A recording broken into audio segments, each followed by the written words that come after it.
이유와 목적도 다릅니다. 왜 우리가 하나님을 믿고, 왜 우리가 주일날 교회 와서 예배하고, 왜 이렇게 무더운 여름날 시원한 가정에서 혹은 카페에서 친구들 만나고 더 즐거운 시간 가질 수 있는데 왜 우리가 이 무더위를 이렇게 뚫고 예배 가운데 나오셨나요? 신앙생활하는 이유와 목적, 성경이 우리에게 분명히 가르치고 있습니다. 그런데 내가복음에서는 성경이 가르치는 것과는 전혀 다른 이유와 목적으로 신앙생활합니다. 또 예배도 헌금도 경건생활도 다릅니다. 성경이 가르치는 예배에 대한 의미, 성경이 우리에게 말씀하고 있고 명령하고 있는 헌금생활, 또 경건생활의 소중함, 이 모든 것들이 다 자의적으로 해석하고 복음과는 다른 가치관으로 말씀을 왜곡해서 전혀 복음과는 상관없는 그런 모습으로 복음처럼 생각하고 또 복음처럼 믿는 이런 내용이 바로 내가 복음이 될 것입니다. 근데 내가 복음이 오늘 본문에서는 어떤 복음으로 표현하고 있는가 하면 따라합시다. 다른 복음. 다른 복음. 예. 내가 복음이 오늘 본문에서는 무슨 복음이라고요? 다른 복음. 우리는 성경에서 언급하고 있는 이 다른 복음은 곧 우리가 옳다고 생각하고 주장하고 믿고 있는 내가 복음의 내용과 같다라고 보시면 틀리지 않습니다. 사도 바울은 분명히 복음이 무엇인가라고 하는 사실을 다메섹 사건을 통해 가지고 너무나 아주 분명하게 경험했습니다. 그리고 이전에 그가 쫓았던, 믿었던, 그리고 진리처럼 생각했던 그 율법의 행위를 벗어버리고 복음이 주는 영적인 자유와 복음의 구원과 복음의 능력을 사도 바울은 체험했습니다. 그래서 로마서 1장 16, 17절을 보게 되면 내가 복음을 부끄러워하지 아니하노니 이 복음은 모든 믿는 자에게 구원을 주시는 하나님의 능력이 된다고 했습니다. 그래서 사도 바울은 복음이 무엇인지 복음의 능력이 어떠한지 사도 바울은 분명히 알고 있는 거예요. 그래서 갈라디아 교회에 복음을 심었습니다. 복음으로 교회가 세워졌습니다. 복음을 가르쳤습니다.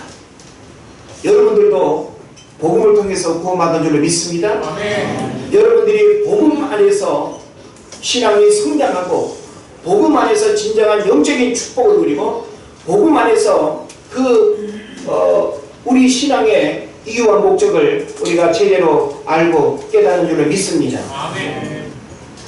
그런데요, 갈라디아 교회에 사도 바울이 분명히 복음을 심었고 복음을 가르쳤고 복음으로 교회를 세워놨는데 갈라디아 교회를 떠난 후에 갈라디아 교회 소식을 들어보니 갈라디아 교회 안에 어떤 복음이 들어갔다고요? 어떤 복음? 예, 다른 복음은 또 다른 말로 내가 복음. 예. 그러니까 여러분 그 상황을 한번 생각해 보십시오. 사도 바울은 분명히 하나님이 주신 그 순수한 그 복음을 그 갈라디아 교회에 심었는데 그 교회에서 지금 자라고 있는 것은 전혀 다른 복음이라고 하는 사실이죠. 갈라디아 교회 성도들은 사도 바울이 전한 복음 외에 사도 바울이 지금 이 편지를 보내고 있는 그 시간까지도 계속해서 능동적으로 참된 그리스도의 복음의 길에서 떠나 다른 거짓 복음의 길로 옮겨가고 있음을 지적하기 위해서 본서를 기록했습니다. 그래서 바울이 복음의 핵심적인 내용을 강조한 이유는 뭔가 하면 갈라디아 교인들이 율법을 행함으로 구원받는다는 그릇된 구원관을 갖고 있었기 때문입니다. 자, 구원을 어떻게 받아요? 복음을 통해서. 복음의 핵심은 예수 그리스도를 통해서 구원을 받는데 여전히 갈라디아 교회 안에 다른 복음이 들어왔는데 그 다른 복음의 핵심이 뭔가 하면 율법의 행위로 구원을 받는다라고 하는 거예요. 그러면 신앙의 출발이 사실은 이 구원으로부터 출발이 되는데 이 잘못된 구원과는 신앙의 본질이 잘못됨으로 인해서 신앙의 결과까지도 달라집니다. 여러분이 아무리 신앙생활을 오래 하고 어떤 직분으로 교회를 섬겼다 하더라도 이 구원관이라고 하는 가장 신앙의 본질적인 부분이 무너지게 되면 여러분이 일평생 교회를 다녔다 하더라도 아무 의미가 없습니다. 그런 면에서 우리는 율법의 행위를 통해서 구원받는 것이 아니라 오직 예수를 통해서 구원받는다라고 이 사실을 우리가 분명히 알아야 될 줄 믿습니다. 그런데 갈라디아서 3장을 보게 되면 바로 이런 내용이 언급이 되어 있는 거예요. 1절부터 5절까지 내용이죠. 다 읽을 수가 없으니까 여러분이 한번 눈으로 쭉 보시기를 바랍니다. 그래서 이 갈라디아 교회는 갈라디아서 3장 1절로 5절의 내용을 통해서 바로 사도 바울이 전한 복음 외에 다른 복음이 그 성도들 마음속에 들려지게 되고 그것이 그들의 신앙의 뿌리를 이렇게 박히게 되는 이 안타까운 상황을 보고 있는 것입니다. 그래서 바울은 단호하게 자신이 전한 복음 외에 다른 복음은 있다 없다? 없다. 그리고 다른 복음을 전하면 하늘의 천사라 할지라도 어떻게 된다? 저주를 받는다. 두 번이나 반복해서 여러분 성경이 강조하고 있습니다. 이 얘기는 뭔가면요, 여러분 오늘날 하나님을 믿는 신앙생활 속에서 순수한 복음이 아닌 다른 복음에 여러분이 물들어 있거나 다른 복음에 기웃거리거나 다른 복음으로 여러분의 신앙이 변질되면 어떻게 된다고요? 저주를 받는다. 여러분, 이 저주는 이 땅에서 사업이 망하고 무슨 건강한 상태에서 질병으로 고통받고 그 차원이 아니에요. 영원한 지옥으로 떨어진다는 것입니다. 그러므로 우리는 다른 복음은 없다라고 하는 이것이 너무나 단순한 명제이지만 오늘날 이 갈라디아 교회뿐만 아니라 오늘날 신앙생활하는 우리 개인과 교회 안에도 다른 복음이 얼마나 많이 들어와 있는지 모릅니다. 이걸 제가 오늘 말씀 후반부에 구체적으로 오늘 우리들 신앙생활 속에 들어와 있는 다른 복음이 어떤 것인지를 제가 여러분에게 말씀드릴 겁니다. 그 이야기를 듣기 전에 오늘 여러분이 잘 생각해야 될 것은 뭔가 하면 과연 이 다른 복음이 무엇인가라고 하는 것과 이 다른 복음이 왜 그렇게 사도 바울에게 있어서는 정말 깜짝 놀랄 수밖에 없는 중요한 문제인가라고 하는 사실을 우리가 알아야 되는 것입니다. 그래서 오늘 본문 말씀을 우리가 주목을 해야 되는데요. 6절 말씀을 먼저 보면 그리스도의 은혜로 너희를 부르신 이를 이같이 속히 떠나 전반부에 이렇게 기록하고 있죠. 자, 하나님의 우리를 부르셔서 구원받은 하나님의 자녀가 되고 그리고 하나님의 백성이 되는 은혜를 받았다라고 하는 사실을 믿으시면 그게 아멘. 네. 정말 여러분은 부인할 수 없는 오직 예수 그리스도를 통해서 구원받아 하나님의 자녀가 되고 하나님의 백성이 되는 은혜를 입었습니다. 그렇다면 하나님이 우리를 부르신 목적이 무엇일까요? 오늘 6절에서 말씀하고 있죠. 그리스도의 은혜로 너희를 부르신 이를 그랬잖아요. 여기서 불렀다라고 하는 것을 여러분 잘 깨달아야 되는데 불렀다라고 하는 것은 우리 교회를 말할 때 교회가 헬라어로 에클레시아라고 하는 뜻이죠. 에크라고 하는 말은 밖으로, 그리고 또 이 레시아라고 하는 클레시아라고 하는 것은 불러냈다라고 하는 거예요. 그리고 어디서 우리를 불러낸 거예요? 세상에서 우리를 밖으로 불러내서 교회라고 하는 이 공동체로서 우리가 모여 있는 거예요. 그래서 교회는 건물의 개념이 아닙니다. 세상으로부터 불러낸 사람들이 같이 모여있는 이 공동체가 교회인 거예요. 할렐루야? 그래서 우리는 예배하는 이 장소는 그냥 예배하는 건물, 예배당, 집단자, 건물로 여러분 이해해야 되고 교회라고 하는 이 의미는 건물의 개념이 아니에요. 구원받은 세상으로부터 불러냄을 받은 사람들이 같이 모여있는, 그래서 그 장소가 어디가 되는지 바로 그 모임이 바로 교회다. 할렐루야? 그리고 구원은 뭘까요? 구원은 건져냈다라고 하는 뜻이 있어요. 원어적 의미가. 그러니까 불러냈고 저와 여러분을 세상으로부터 건져냈고 거의 같은 의미가 되겠죠. 그래서 여기서 너희를 부르신 이를, 다시 말하면 이 불렀다라고 하는 것은 구원을 의미하는 거예요. 그럼 하나님께서 저와 여러분을 구원하신 이유와 목적 있을까요? 없을까요? 있어요? 없어요? 있죠. 예. 우리는 성경에서 하나님 왜 우리를 불러내셨는가? 하나님 왜 우리를 구원하셨는가? 왜 세상으로부터 잘 먹고 잘 살고 있는 우리들을 그 불신자들과 제대로 어울릴 수 없는 그 불편한 마음을 가지고 살아가도록 왜 우리를 따로 이렇게 세상 한가운데 이렇게 불러내셨는가? 왜 우리를 성도라고 하는 거룩한 우리, 거룩한 하나님의 백성으로 왜 살아가게 하시는가? 그 이유를 여러분이 성경을 통해서 분명하게 알지 못하면 우리가 구원받았다 하더라도 구원받은 이유와 목적을 모르면 경거망동하게 됩니다. 그래서 여러분이 하나님 왜 나를 부르셨는가라고 하는 이 사실을 성경에서 여러분이 분명히 깨달아야 됩니다. 오늘 본문에 나와 있지 않지만 성경 곳곳에서 언급하고 있는 그 부르심의 이유와 목적을 몇 가지 여러분에게 소개합니다. 먼저 고린도전서 1장 9절에서 뭐라고 말씀하고 있을까요? 그의 아들 예수 그리스도와 더불어 교제하기 위해서. 따라합시다. 교제하기 위해서. 누구와 누가? 예, 나와 주님과의 영적 교제, 나와 하나님과 피조물인 우리 인간이 창조주 하나님과 영적인 만남과 교제가 이루어질 수 있는 그 유일한 방법은 예수 그리스도를 통해서 구원받아야만 가능한 거예요. 그래서 하나님이 저와 여러분을 왜 불러내시고 왜 구원하셨는가? 바로 교제하기 위해서. 할렐루야. 네. 교제가 뭔지 아시죠? 그냥 만나서 수다 떠는 거. 네. 그것도 뭐 우리가 인간적인 교제일 수 있습니다. 수다라고 하는 거. 서로 우리가 만나서 내 마음의 생각들을 주고받는다는 거 얼마나 즐거운 일 아니에요. 예. 오랜만에 친구를 만나고 이웃을 만나고 부모 형제를 만나서 참 이 교제하는 시간 얼마나 즐겁습니까?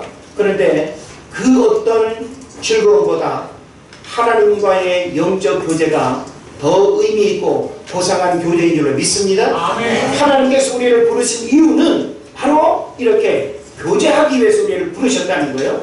또 데살로니가전서 4장 9절에 보면 성도들로 하여금 거룩한 삶을 살도록. 따라합시다. 거룩한 삶. 거룩한 삶. 네. 자, 세상은 죄악이 관영하죠. 세상은 끊임없이 이 죄성의 유혹들이 우리에게 너무나 많습니다. 그런데 그 세상으로부터 우리를 구원했다라고 하는 이 사실은 거룩한 하나님의 백성으로 살아가도록 우리를 불러주셨다는 거예요. 그래서 더 이상 우리는 육신의 추하고 더러운 삶을 추구해서는 안 됩니다. 거룩한 삶을 살아가는 것, 우리에게 부담이 된다 할지라도 거룩한 삶의 목적은 구원받은 자의 삶의 이유가 되는 것입니다. 그 다음에 고린도전서 7장 15절, 골로새서 3장 15절을 보게 되면 그 이유가 뭔가 하면 화평과 평강을 위해서. 우리가 예수님을 믿는 이유, 하나님이 저와 여러분을 구원하신 이유, 뭘 위해서? 화평을 위해서, 평강을 위해서. 그래서 하나님의 거룩한 임재가 있는 곳, 하나님의 성령이 임하는 곳에는 모든 무질서가 사라지고 혼돈이 사라지고 분쟁과 갈등이 사라지고 진정한 하나님의 평화가 임하게 될 줄로 믿습니다. 네. 그런 면에서 분열이 있고 분쟁이 있고 갈등이 있는 곳에는 뭐가 필요할까요? 주님이 필요한 거죠. 우리 마음에 어지럽고 복잡하고 힘든 마음, 평화가 없는 마음, 바로 주님이 임하면 우리 마음에 모든 힘들고 어려운 생각들이 정돈되고 하나님의 평화가 임할 줄을 믿습니다. 가정에 싸움이 있고 갈등이 있고 분쟁이 있을 때 그 가정에 주님이 호주가 되는 그런 삶을 살아가게 되면 그 가정도 역시 바로 하나님의 평화가 임하게 될 줄을 믿습니다. 또 데살로니가전서 2장 12절에 보면 하나님의 나라와 그의 영광을 위해서, 하나님의 나라와 그의 영광을 위해서 저와 여러분을 부르셨다는 거예요. 그러니까 우리가 구원받았다라고 하는 이것이 그냥 죽어 천국 가는 그 단순한 이유 목적 하나로 우리를 부른 게 아니에요. 지금 제가 여러분에게 말씀드리는 이와 같은 내용들은 이 땅을 살아가면서 우리가 실천하고 살아가야 할 그런 모습인 거죠. 이런 이유들 때문에 저와 여러분을 불렀는데 과연 이런 삶을 여러분 살아가고 있습니까?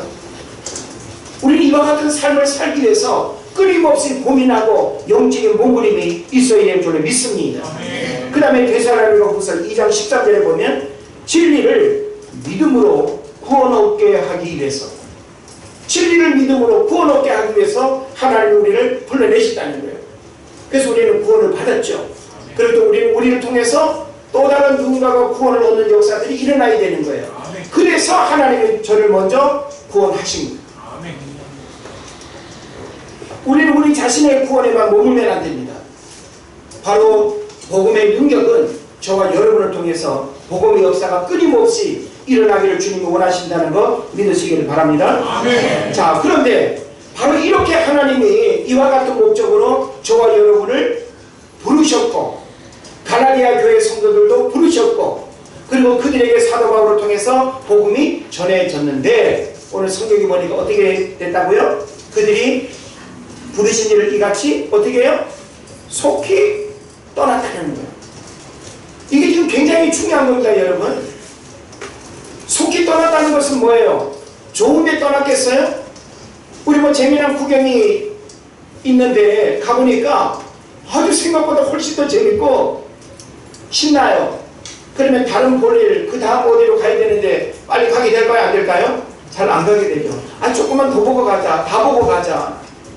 그런데 우리는 뭐 여행 코스에서도 어딜 가는데 아이고 생각보다 별거 아니야.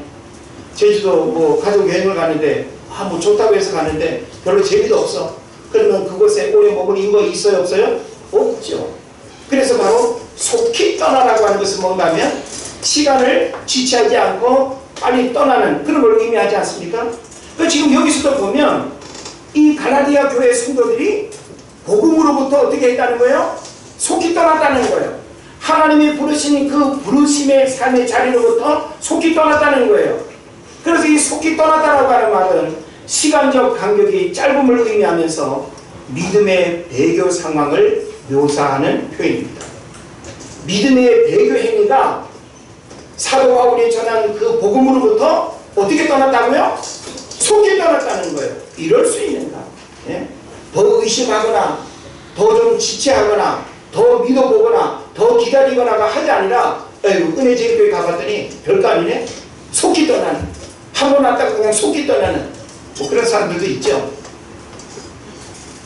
더 믿어보고 더 기다려보고 더 목사님이 어떤지 좀 살펴보고 은혜 제일교회가 어떤 교회인지 좀 더 기다려보고가 아니라 그냥 떠났다는 거, 이걸 과연 우리가 위대한 용기라고 말할 수 있을지 모르겠습니다.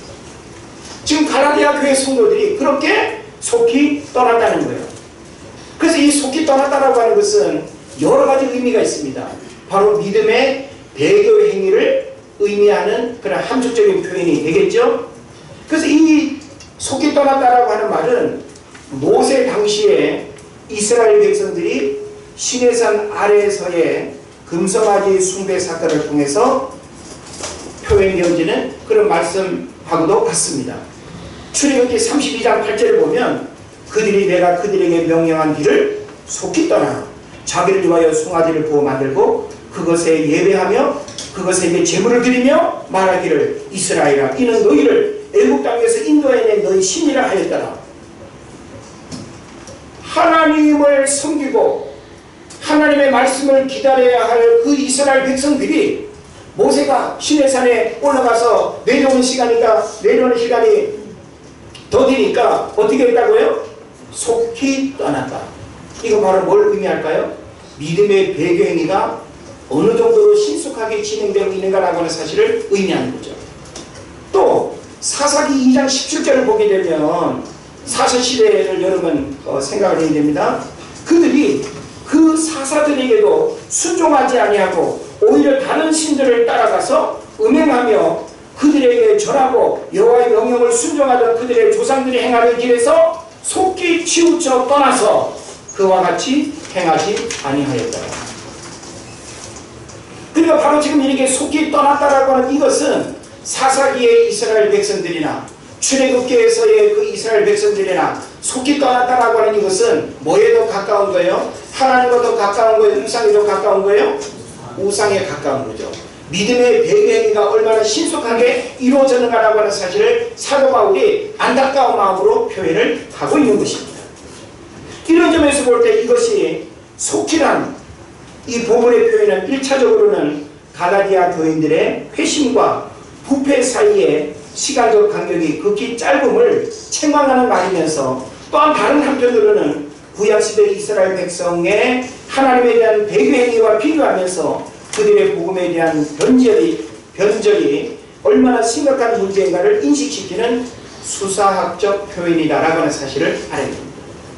그냥 우리 무시하고 넘어갈 수 있잖아요. 그냥 뭐라고 했죠? 너희를 부르신 이를 이같이 속히 떠나. 그냥 의미 없이 속히 떠났다라고 하는 말 그냥 넘어갈 수 있습니다. 근데 요 단어 속에 바로 이와 같은 구약의 메시지까지 포함하고 있으면서 이 메시지는 바로 우리로 하여금 믿음의 배경행위가 얼마나 신속하게 이루어지고 있는가라고 하는 것을 우리에게 말해주고 있습니다. 사실 우리가 하나님을 등지고 불신앙으로 떨어지고 세상적인 삶으로 전락할 때 천천히 여러분 내려가시나요? 그렇지 않죠. 우리 보통 이 믿음의 어떤 배경행위가 일어나는 그 삶의 모습들을 보게 되면 하루아침에 완전히 빠져버려요. 신속하게 빠져버립니다. 고민하고 괴로워하고 몸부림하고 정말 내가 이래야 되나, 내 행동에 정말 후회가 없을까, 이런 고민이 없이 그냥 빠져버려요. 이게 바로 속히 떠나는 그런 말씀의 의미가 되는 것입니다. 그러면서 이렇게 떠나서 다른 복음을 따르는 것을 사도 바울이 어떻게 여겼다고요? 이상히 여겨노라. 예, 따라합시다. 다른 복음을 따르는 것을 내가 이상히 여기노라. 예. 사도 바울이 지금 갈라디아 교회 소식을 듣습니다. 나는 분명히 복음을 전했는데 그 갈라디아 교회 안에 뭐가? 다른 복음이 자라고 있는 거예요. 나는 분명히 여기 아주 좋은 씨앗을 이렇게 심었는데 나쁜 독초 같은 그런 가라지 그런 것들이 막 자란다라고 할 때 이상하다. 왜 하나도 안 올라오지? 다 죽었나? 그럴 거 아닙니까? 근데 지금 여기서 사도 바울이 이상히 여기노라라고 하는 이 이상하다는 것을 뭡니까? 이 고개를 갸우뚱거리면서 이해할 수 없는 그런 차원의 이상희가 아니에요. 이것은 도저히 내 이성적 논리와 그리고 내 생각으로 도저히 상상할 수 없는 일이 일어난 것에 대한 놀라움의 표시가 이상이에요. 그러니까 사도 바울 입장에서는 갈라디아 교회 안에 이 복음이 다른 복음으로 변질된 이 이야기가 사도 바울에게 있어서는 왜 이러지? 이런 차원이 아니라 뭐야? 정말? 이라고 하면서 깜짝 놀랄만한 그런 뉴스라고 하는 것입니다. 그래서 이 이상이라고 하는 이 단어는요, 헬라어로 다우마조라고 하는 단어를 쓰는데 흔히 볼 수 없는 어떤 현상을 목격했을 때 사람들이 나타내는 반응을 묘사하는 동사, 이게 바로 이상입니다. 그래서 마태복음 8장 27절을 보면 이런 내용이 나오죠. 그 사람들이 놀랍게 여겨 이르되 이가 어떠한 사람이기에 바람과 바다도 순종하는가 하더라. 바람과 바다가 막 그냥 물결쳐서 배가 뒤집히는 상황에 예수님께서 뭐라고 했어요? 잔잔하라. 잠잠이 아니라 잔잔하라 라고 이렇게 했단 말이에요. 그러니까 이 천지 만물을 다스리는 능력과 권위가 예수님에게서 드러나는 것을 보고 사람들이 어떻게 했다고요? 놀랍게 여겨. 이게 바로 다우마조라고 하는 단어예요. 그러니까 보세요. 천둥 번개가 치는데 누군가가 잔잔해라. 그랬더니 순식간에 잔잔해지는 상황을 여러 번 본다면 그냥 이상해 라고 이렇게 하시겠어요? 이거 뭐야? 엄청 놀라지 않겠습니까? 예? 그리고 마태복음 21장 20절에도 예수님이 무화과나무를 저주하는 내용이 나오죠. 무화과나무를 저주했을 때 그 무화과나무가 순식간에 어떻게 됐죠? 말라 죽어버렸습니다. 그래서 제자들이 그 상황을 보고 이상히 여겨 이르되 무화과나무가 어찌하여 곧 말랐나이까. 여러분 성경의 표현을 이상이라고 하니까 그냥 우리가 생각하는 이상의 차원으로 이해하면 안 됩니다. 여기서 언급하고 이 이상이라고 하는 것은 도저히 일어날 수 없는 상황, 도저히 생각할 수 없는 그 상황이 벌어진 것에 대한 놀라움의 표현, 이게 바로 이상인 거예요. 예? 그러니까 지금 이 사도 바울은 갈라디아 교회 안에 다른 복음이 전해진 이 일이 도저히 이해할 수 없네 라는 차원이 아니라 정말 받아들일 수 없는, 있어서는 안 될 일이 일어난 것처럼 생각하는 이상이라고 하는 겁니다. 할렐루야. 그렇다면 도대체 다른 복음이 뭐냐라고 하는 거죠. 다른 복음. 사도 바울이 이야기하는 이 다른 복음이 갈라디아 교회 안에 어떻게 들어갔기에 지금 사도 바울이 이렇게 놀라고 있는가라고 하는 사실이죠. 자, 그러면 다른 복음 이야기하기 전에 사도 바울이 전하고 있는 복음의 핵심은 뭘까요?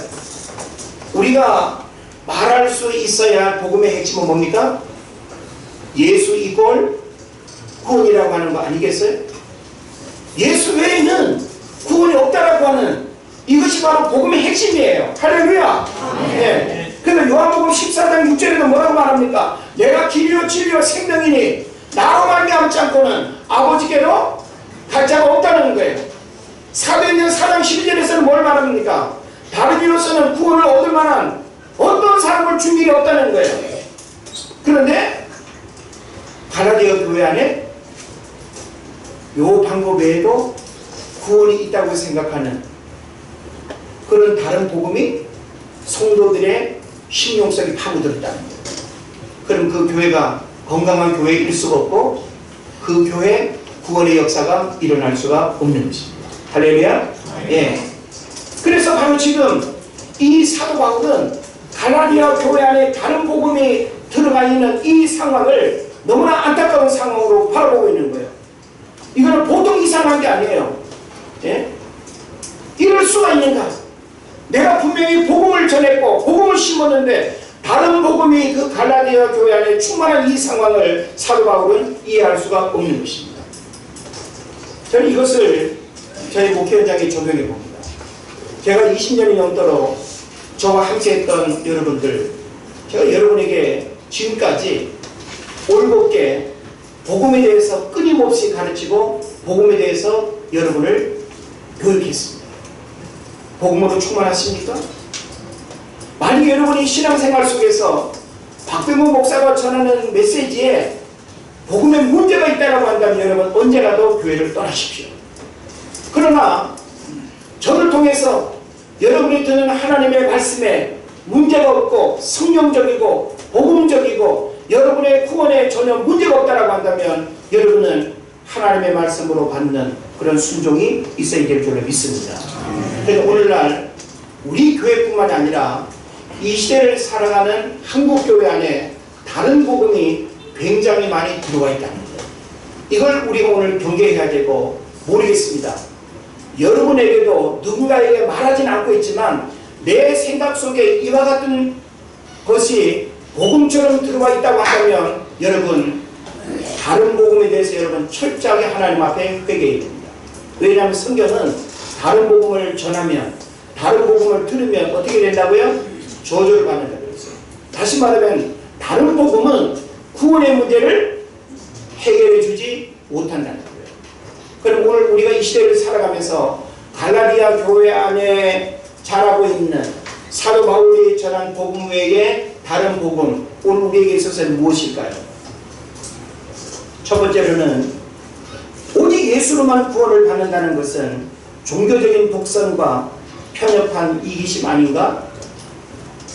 이런 생각 불신자들 뿐만 아니라 믿는 사람들도 이야기합니다. 그러면서 에큐메니칼,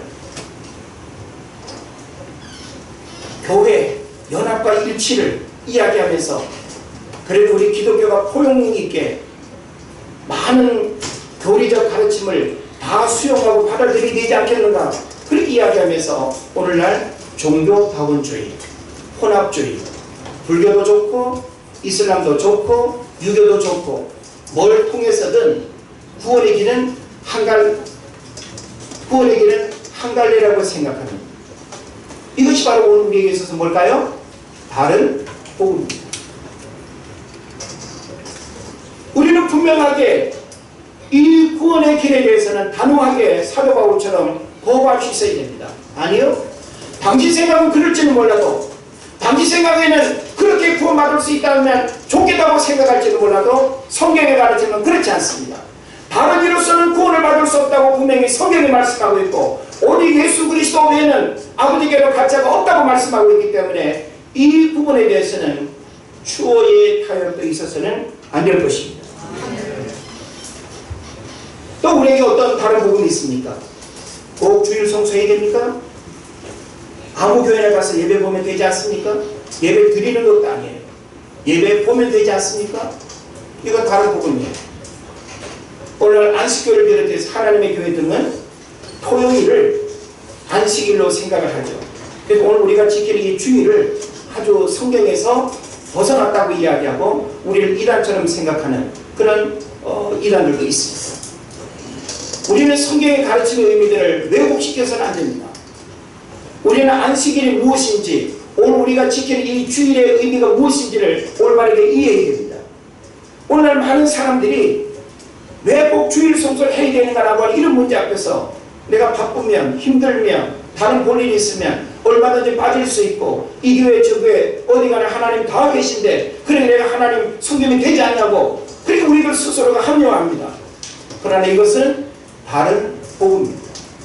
성경이 우리에게 가르치는 순수한 복음의 가르침은 내가 교회에 적을 두고 있고 내가 한 목회자로부터 신앙의 지도를 받고 하나님의 말씀을 받는 그 관계를 깨뜨리지 않기를 주님은 원하십니다. 그러면서 우리의 신앙이 예수 그리스도를 닮아가는 그 성장이 있기를 주님이 원한다는 거 믿으시기를 바랍니다. 아멘. 또 어떤 다른 복음이 있을까요? 11조는 구약에만 있었던 율법적 행위가 아닌가? 이렇게 말하는 사람이 있습니다. 저도 책이나 여러 유튜브 영상을 보게 되면 11조 반대하고 11조 구약의 메시지라고 생각하는 사람들이 있습니다. 정말 그럴까요? 저는 여러분에게 그렇게 가르치지 않습니다. 성경은 우리에게 그렇게 말하지 않습니다. 너무나 왜곡되게 너무나 이 구약의 메시지를 이렇게 평가절하합니다. 그러면서 우리는 하나님 앞에 드려야 할 신앙의 소중한 그 고백을 여러 가지 이유와 문제 앞에서 합리화하고 자기 변명하는 이것은 다른 복음일 수 있다라고 하는 사실을 알아야 됩니다. 또 어떤 다른 복음이 있을까요? 방언을 비롯한 은사는 사도행전 이후로 사라지지 않았는가라고 하는 은사무용주의가 있습니다. 여러분 이 주제도 저도 뭐 서재에 책이 있지만 방언 이미 끝났다는 거예요. 방언 하나님의 역사가 아니라는 거예요.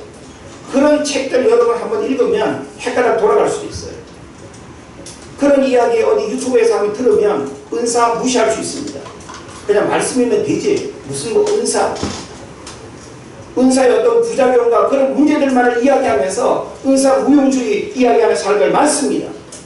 그러나 그것도 바로 다른 복음입니다.